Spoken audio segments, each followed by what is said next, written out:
Quiero que abra conmigo su Biblia, si es tan amable, en Romanos, el libro, la carta de Pablo a la iglesia de Roma. Una carta donde aparece lo esencial de lo que es la creencia en Cristo. Y la semana pasada estuvimos aprendiendo cosas muy prácticas. A veces las cosas son tan prácticas que duelen, pero así es la palabra, es práctica, no es una historia de conceptos, es una verdad revelada en conceptos que tienen efectos en la práctica. Y estábamos aprendiendo la semana pasada cómo los cristianos debemos manejar las deudas, cómo los cristianos debemos manejar los préstamos. Y no sé por qué, pero parece ser que este tema causó mucha espuma, ¿verdad? Mucho movimiento, y en las células hubo buenas aplicaciones esta semana. Y también parece ser que algunas personas han empezado a tomar decisiones importantes acerca de cumplir esta responsabilidad. Y hermanos, les felicito porque eso es lo que dice la Biblia que hay que hacer precisamente. Y hoy quiero compartir con ustedes un principio que se deriva del versículo 8 y del versículo 9. Hasta el 10 de hecho aparece el mismo concepto. Y creo, hermano, que esta parte de Romanos capítulo 13 es fundamental, no solo en entender el capítulo, sino en toda la carta del apóstol Pablo a los romanos. Y es el concepto que tiene que ver con la relación que existe entre la obediencia y el amor que nosotros tenemos como cristianos. Y este es un tema que pues se maneja mucho en el nivel de los conceptos, así que yo le ruego que usted me siga y vayamos juntos elaborando esto para tratar de llegar claro al final, aunque es concepto algo práctico. Y en capítulo 13 esencialmente nos habla del 1 al 7 acerca del deber que tenemos de honrar a los gobernantes que Dios nos ha puesto, a todo tipo de autoridades. Y en el versículo 8, versículo 9 y versículo 10, Pablo trata ligeramente el asunto de las deudas. Pero hay algo muy interesante aquí. Yo quiero hablarle a usted hoy acerca de un tema que, como le decía al principio, es fundamental no solo en el capítulo, sino en la carta. Y lo encontramos en el capítulo 13, versos 8 al 10. Y es este asunto de la obediencia. Y es un concepto que sale de ahí y ahorita lo voy a explicar. Pero este asunto de la obediencia y especialmente del sometimiento, todos los cristianos entendemos que es algo que es esencial en la vida cristiana. No tenemos problemas en decir que el cristianismo depende de la obediencia. No podemos entender un cristianismo sin obediencia.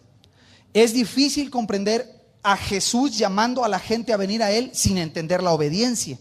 La Biblia, de hecho, hablando de la salvación, aunque entendemos que la salvación es el tema central del Evangelio y tiene que ver con la fe y la gracia, la salvación es en realidad un llamado a la obediencia. La Biblia lo llama la obediencia de la fe.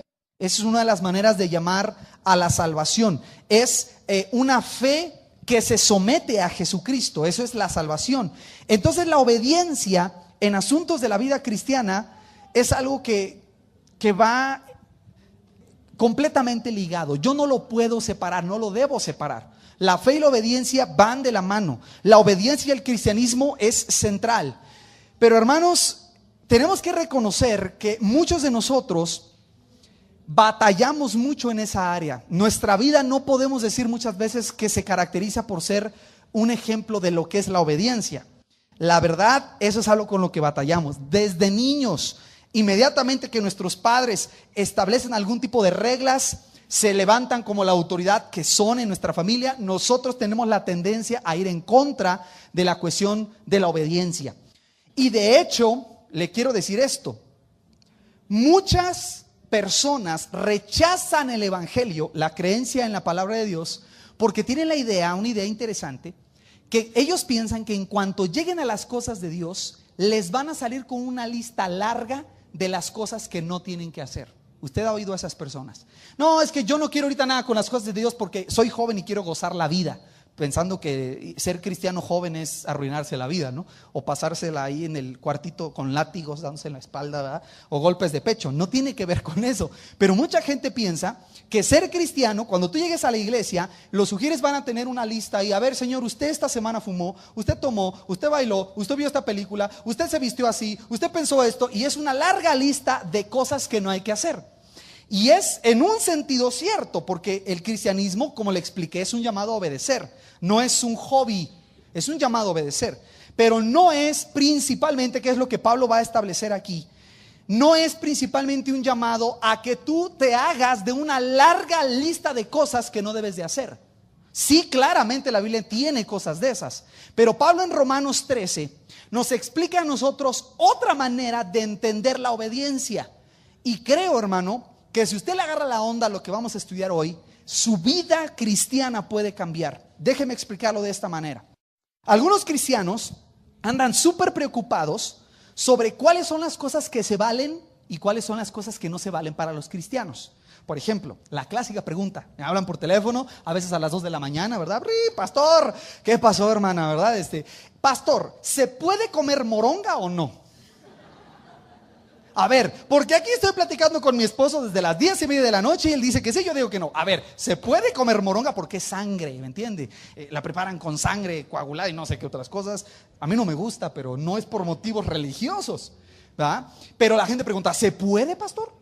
Hermano, le queremos hacer una quinceañera a mi niña, pero quiere bailar el vals. ¿Se puede? Y me hablan para preguntarme si se vale o no. Hermano, en la boda esto, lo otro, y queremos hacer aquello y aquello. ¿Se vale? Y la pregunta siempre va relacionada a, pastor, ¿qué dicen los mandamientos? Pastor, ¿qué dicen las reglas? Pastor, saque la lista esa larga de papel de baño donde están todas las cosas que no tiene que hacer. Sáquela, ¿verdad? Y entonces nos preguntan y está la gente preocupada, ¿se vale o no se vale? Porque claro, queremos obedecer, pero al mismo tiempo nuestro deseo y nuestro anhelo es, no quiero hacer lo que yo quiero. Entonces, Pablo aquí, hermanos, nos enseña un concepto que creo que es tan fundamental, que le repito, si algunos de nosotros o todos nosotros agarramos la onda y tomamos la decisión, nuestra vida va a cambiar en el sentido del cristianismo que tenemos. Y lo vamos a desarrollar todavía mucho más la semana que viene, porque hay mucho que sacar de aquí. Pero quiero que vean en su Biblia, por favor, Romanos capítulo 13, versículos 8, 9 y 10, por favor. Romanos 13, 8, 9 y 10. Dice: no debáis a nadie nada, sino el amaros unos a otros. Y luego vea lo que dice ahí. Porque el que ama al prójimo ha cumplido la ley. Porque no adulterarás, no matarás, no hurtarás, no dirás falso testimonio, no codiciarás. Y cualquier otro mandamiento en esta sentencia se resume. ¿En cuál? Amarás a tu prójimo como a ti mismo. Y vea el 10. El amor no hace mal al prójimo, así que el cumplimiento de la ley es el amor. Entonces, hay un concepto sumamente importante aquí. Vamos a empezar con esto. La semana pasada aprendimos que la Biblia no dice explícitamente y expresamente que pedir prestado es un pecado. No lo dice. Pero dice, trata de estar libre de deudas. No debas a nadie nada, ¿ok? Entonces, rápidamente muchos cristianos, entendiendo lo que dice la Biblia, unos fueron a pagar y otros fuimos a cobrar, ¿verdad? Porque hay que hacer lo que dice la Biblia, hermano. Entonces, te quiero librar de las deudas, así que págame, ¿verdad? Bueno, pero inmediatamente hubo movimiento. Y algunos de nosotros podemos decir, gracias al Señor, a mí nunca me ha gustado pedir prestado, así que yo no tengo deudas. Bueno, le tengo una noticia, usted está bien endeudado, hasta los huesos. Usted debe todo lo que usted tiene. ¿A qué me refiero? Vamos a ver, por favor, Primera de Juan, sin perder Romanos capítulo 13, si es tan amable. Primera de Juan capítulo 4, para que usted y yo entendamos un principio.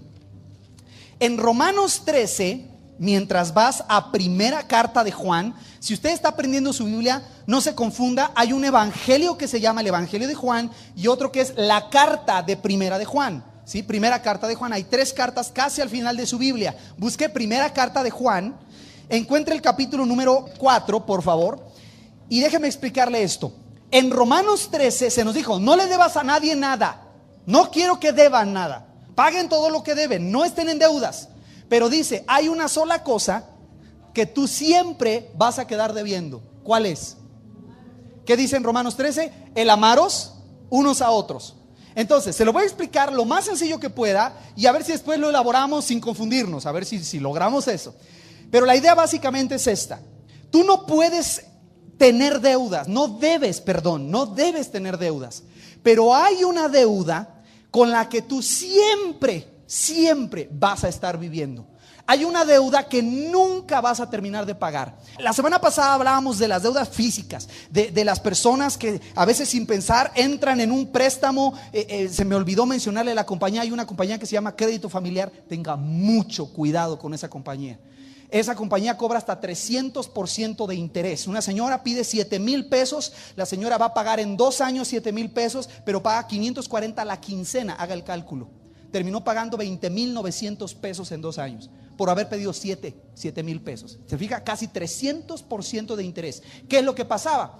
Hay personas que adquieren una deuda y compran, no sé, lo que usted quiera. Llenan su closet allí de ropa, 3 trajes, vestidos, 4 pares de zapatos, lo pagan con la tarjeta de crédito. Y con el salario que ellos tienen no les alcanza a pagar eso, no les alcanza para comprar eso.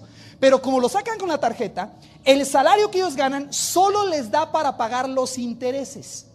Entonces es una deuda que adquieren y con la tarjeta pagan cada mes 200 pesos. Y en su cabeza ellos dicen, estoy pagando los trajes, pero no es cierto. Si el interés es muy alto, como lo es en las tarjetas de crédito, usted muchas veces solamente paga el interés y la deuda que usted adquirió, ahí se queda. ¿Sí me entiende la idea? Pueden pasar años y usted piensa que está pagando su traje y no es cierto, nomás está pagando el interés de lo que le prestaron.